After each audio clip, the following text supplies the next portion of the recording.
आणि युद्ध खरंच होईल काय असा सवाल करत शिवसेनेचं मुखपत्र असलेल्या सामनातून युद्धावर भाष्य करण्यात आलंय। आता जातनिहाय जनगणनेचा विषय आणून युद्धाची हवा थंड करणारेही आपले पंतप्रधान मोदीच आहेत असं सामनातून म्हटलंय। तर दहशतवादी हल्ल्याची जबाबदारी सरकारनं घेतली पाहिजे, त्यानंतर युद्ध ते खरंच होईल काय? 56 इंच छातीवालेही छाती ठोकपणे सांगू शकत नाहीत अशी टीका सुद्धा सामनातून करण्यात आली आहे। नेमकं काय म्हटलंय सामन्यात आपण पाहूयात। भारत पाक युद्धाचं वातावरण भाजपनेच निर्माण केलंय।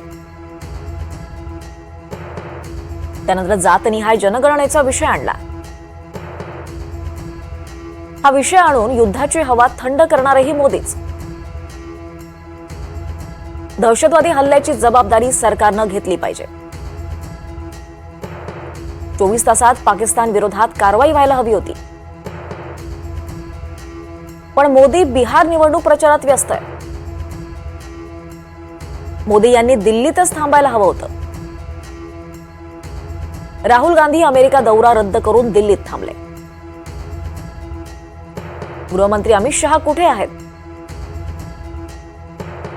गृहमंत्र्यांनी जबाबदारी घेत राजीनामा द्यायला हवा होता। संकट प्रसंगी आम्ही सरकार बरोबर हे गुळमुळीत सांगण्यात आलं, त्यामुळे विरोधी पक्षाला सरकारला जाब विचारण्याचा अधिकारच राहिला नाही। भारताची सैन्य क्षमता पाकिस्तानच्या तुलनेत प्रचंड आहे, त्यामुळे पाकिस्तान चळाचळा कापतं हे बरोबर आहे। मग पाकिस्तान ज्यांना दहशतवादी कारवायांसाठी भारतात पाठवतं ते अतिरेकी बिनधास्त घुसतात आणि आपल्या लोकांवर हल्ले करतात हे कसं? ते चळाचळा का कापत नाहीत हा संशोधनाचा विषय आहे। सर्वपक्षीय बैठकीत हा प्रश्न एकाही विरोधी पक्षाच्या नेत्यानं विचारला नाही।